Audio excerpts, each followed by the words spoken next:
His Excellency Mr. Uhuru Kenyatta, President of Kenya. Your Excellency, you have the floor.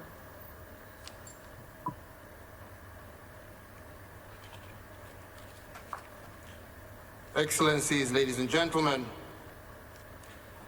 a key priority during Kenya's tenure at the United Nations Security Council is to amplify the voice of Africa and the Global South in building a compelling case for the nexus between climate change and security.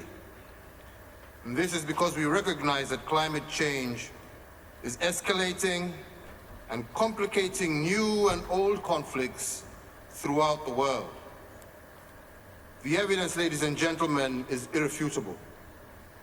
All the reports, including the most recent Intergovernmental Panel on Climate Change, sounded an alarm bell that the world risks facing a global catastrophe unless leaders shift gear on climate change. We need to urgently implement bold mitigation and adaptation measures to avert the looming crisis. It is the least that we can do to bequeath a peaceful and sustainable planet to future generations. Climate change poses an existential threat to Kenya and to most countries in the African continent.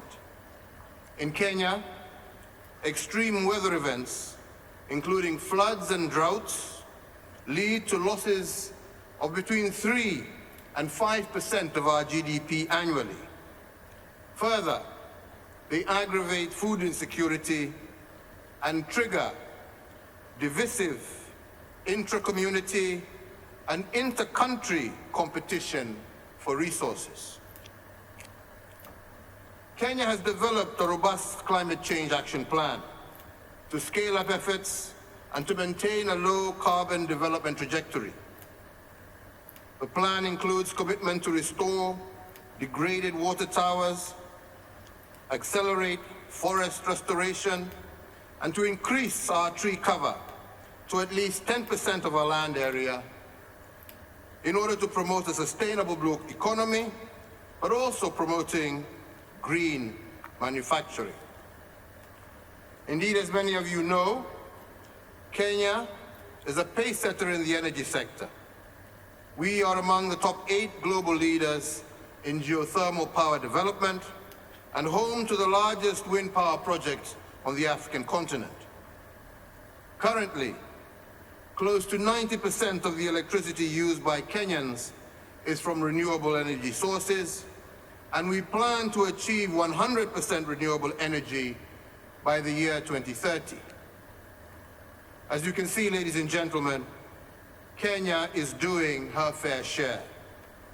Let me, however, hasten to add that these are mere baby steps relative to the enormity of the climate change challenge. Kenya came to this meeting with high expectations that COP26 will deliver on at least 4 critical issues. First, to see an increase in ambition in emissions reduction.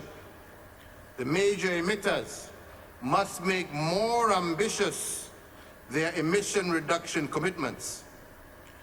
We all must harness low carbon investment opportunities as we reboot our economies. Second, we would like to see a quantum increase in climate finance. 2 times in a row, developing countries have been promised US $100 billion per year, but this has yet to be delivered. Today, once again, yet another pledge of 2023. Third, we would like to see ambition on adaptation and loss and damage. With climate impacts increasing, provisions to help the most vulnerable to adapt, including through increased financial support, should be strengthened. Finally, we expect that detailed rules and procedures for implementing the Paris Agreement will be finalized, and a clear way forward for climate resilient pathways set. We also expect that the agreement will be sufficiently inclusive to accommodate the needs and priorities of developing countries, and in particular, the special needs and circumstances of Africa, which has been very ably put forward earlier and very well articulated by Elizabeth Wahote, the young girl who spoke to us earlier.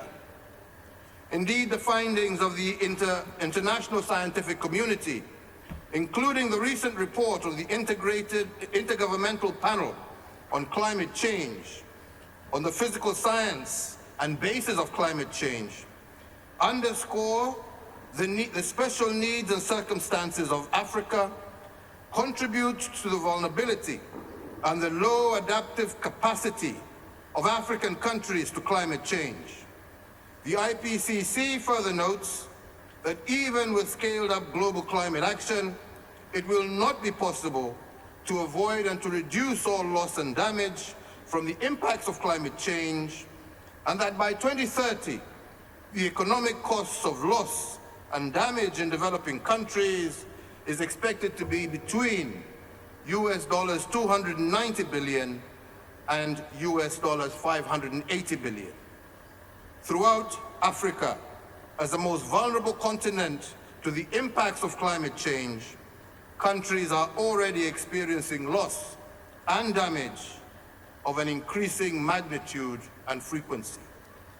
We are therefore deeply concerned to hear that yesterday, during the adoption of the agenda for this conference, the item on the special needs and circumstances of Africa was yet again not adopted.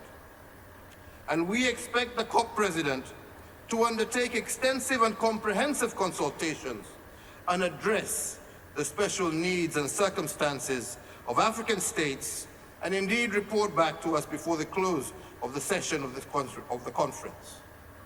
In conclusion, ladies and gentlemen, our own Kenyan Eliud Kipchoge, the greatest marathoner of all time and our climate champion, and who will be attending this conference, has demonstrated to us that in a race against time, no human is limited. We have the means and the ability to protect our planet from climate change-related destruction and to secure peace and stability for all.